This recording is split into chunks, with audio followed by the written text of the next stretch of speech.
Now to brand new information we're learning in the shooting of 2 Detroit police officers. 19-year-old Juwan Plummer is facing a list of felonies in the case, but he claims he thought the police were robbers who've repeatedly targeted his home. And that was why he says he fired a shotgun through a door. Sean Lay joins us now live. Sean, you just spoke with him after the ruling. And a very emotional Juwan Plummer indeed. Such a controversial case. Look, first of all, we just got out of court. In there, the case was not thrown out the court. The case has been moved on. We're also outside of court now, hearing for the first time from Juwan Plummer, and he had plenty to say. Juwan Plummer is heartbroken. I just wanted to protect my family. He says at age 19, he's the man of the house and he was trying to protect it at 11:40 Easter night. We live in a neighborhood where, you know, police don't really patrol our neighborhood as they should. So, you know, I had to do what I had to do to protect my family. Police were called from his home about a break-in at a vacant home across the street.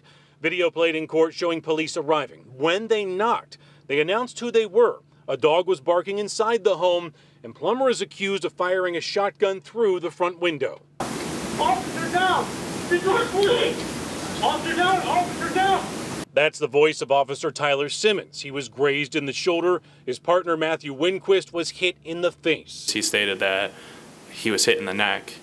I set down my department-issued weapon, lifted up his body, and put my left hand under his, to apply pressure to his wound where I felt the blood coming from. But the 2 officers parked down the street from Plummer's house. His defense argued that he had no idea that officers were at his door. But Judge Kenneth King agreed, but says officers were hit. It could have been a child at the door or a family member, and firing without looking is not self-defense. I think a lot of people's hearts go out for the defendant.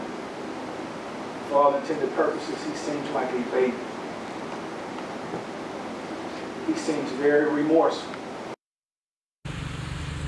A lot of emotion in that courtroom late this afternoon. Bottom line, Plummer's case now moves towards a trial. He'll be back in court May 19th. He's out on bond right now, Devin. Sean, I think a question here then that remains is why did the officers park down the street rather than right in front of the house they were walking to?